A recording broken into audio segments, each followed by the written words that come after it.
Yes, now we are going to start from position of adverbs. We have already learnt in detail in the previous video. So now we'll go through from the book because this is really going to help you not to make those common mistakes. Okay, so let's start with the book now. Position of adverbs. So let's start in detail. Adverbs of manner, which answers the question how. Well, fast, rapidly, fully, bravely are generally placed after the verb or after the object if there is one, like after the transitive verb. Speaks well. There is the object. He speaks what? English. This is the object. After the object. Okay. He does his work. He does what? His work. This is the object. Carefully. So, transitive verb. After that only. You remember in the previous video we have learnt the transitive verb. They want their object to be nearer to them. You got this way only. They always want their object to be near only to them. So, keep in mind this way, a kind of a hint. The transitive verb will have the adverb at the end after the verb. Okay, then this is good one. Adverbs or adverb phrases of place like here, there, everywhere, and of time. For example, now, then, yet, today, next Sunday are also usually placed after the verb or the object if there is one, as they will come here. Even transitive means in the end. We met him yesterday. We met who? Him. Him is the object here. Yesterday will also come at the end. So they have written usually placed after the verb or the object if there is. If there is the object, after that. If there is no object, then also in the end after the verb. Transitive verb. You got it? Then we have when there are two or more adverbs after a verb and its object, the normal order of their occurrence will be. So let's see how this is going to be. He spoke impressively. How he spoke? Impressively. So this is adverb of manner. At the meeting, where? At the meeting. Then last night, adverb of time. So this way you have to MPT. Manner will come first, adverb of place then in the end adverb of time. This you have to remember, a kind of a formula the way you are having in maths. Then adverbs of frequency. Yes, how often, always, never, rarely, usually, generally, often. All these are how often. When you're getting the answer for how often, that is adverbs of frequency. And certain other adverbs of degree like almost. For degree, you remember how much when you're getting the answer. Almost, just, already, hardly, nearly, quite are normally put between the subject, we have done in our notebooks also, and the verb if the verb consists of only one word. If there is more than one word in verb, they are put after the first word as. Let's see. He is the subject, right? This is the auxiliary verb, helping verb. So this is going to be there. Then after the helping verb, we are going to have adverbs of frequency or adverbs of degree. He has never seen an elephant. How often he has seen an elephant? Never. You got it? So if there is no helping or main verb, only one verb is there, then this is going to be between the subject and that verb. We usually have breakfast at 7. So usually, and this is the main verb here. You got it? If we have helping verb, then after the subject helping verb will come, then the adverb of frequency. My cousin has just gone out. Again, see beta, this is the helping verb. My cousin has, this is the main verb, gone. Has, my cousin, this is the subject and the helping verb. Then immediately after that adverb, then the main verb will come this way. You got? Go through the notebook also. We have done all these rules in detail over there. If the verb is this in the be form, is, am, are, was, were, these adverbs are placed after the verb. This also we have done. I am never late for office. Am.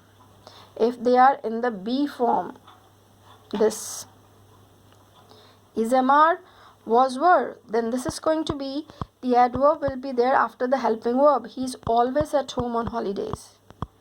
Okay, so when an adverb modifies an adjective or another adverb, the adverb usually comes before it. Yes, before it, like their house is small. Small is adjective, so this is going to come before. He plays quite well. Again, for adverb, this is going to come before. Adjective and adverb, this is going to come before them. Yet comes at the end of a sentence after the main verb and object as the rain has not stopped yet. Yes, make a star. This we have already done before also in some of the exercises. Sometimes no enough word we have used. But the adverb enough is always placed after the word which it qualifies. This is very, very important. Like, she spoke loud enough. After the verb which it qualifies loud, then this is going to be there. Usually, adverbs are before that, no? But the word, this adverb enough is going to be after the word which it modifies. She spoke loud enough. You got this way. To be heard. This is going to be this way, or this is some more examples could be there. We have already done, I think, in the notebook, so please go through those. She spoke loud enough. This is heavy enough to be lifted. So after the word which it modifies, we have to write enough. As a general rule, the word only should be placed immediately before the word it modifies. Yes, this example we have done in detail in the notebook. I solved only 2 sums. Only I solved 2 sums. See, I solved only 2 sums. Here, this is, modifying these 2 sums. It means I solved only 2 sums, not any other sum. Only 2.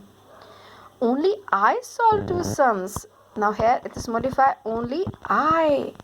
I'm the only one, the one who solved 2 sums. Got? So really this is very, very good, isn't it? For she spoke loud enough to be heard. There are so many, many more examples also, bete. You can find out even in your grammar. I think we have done somewhere in the previous chapter. The word enough was there.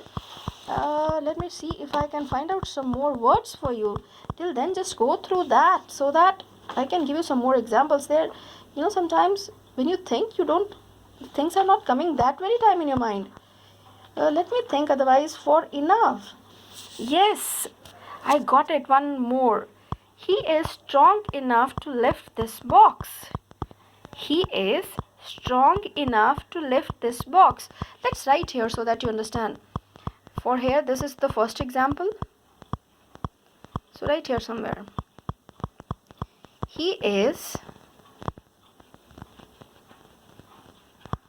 strong enough.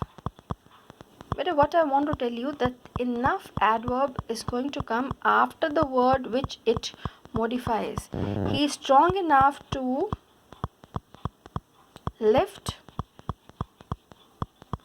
this bag. I just want to give you some more example, so that this thing should fix in your mind, because this is something exceptional.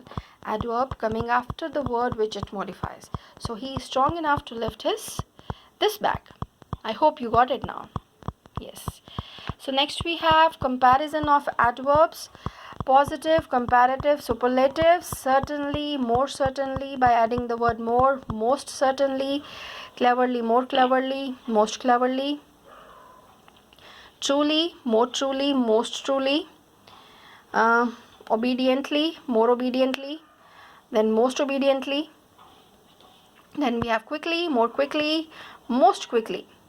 Swiftly, more swiftly, most swiftly. Skillfully, more skillfully, most skillfully. Then we have comparative and superlative degree irregularly, like a little, less, least, well, better, best, much, more, most, badly or ill, worse or worst, late, later, latest, far, farther, farthest, far, further, furthest. Adverbs with 1 syllable form their comparative by adding er, superlative by adding est. Fast, faster, fastest. It's not more fast, most fast. No. Hard, harder, hardest. Just go through all this and learn for your exams. Then we have on the next page. Okay, this only. With this, we are having the exercises. Okay, let's start with the exercises. Adverb of frequency shows how often. Yes, this is a correct answer. How often. An adverb used to relate two clauses or statement is called, yes, relative adverb. Because the relative adverb is having what? The antecedent also. So relative adverb.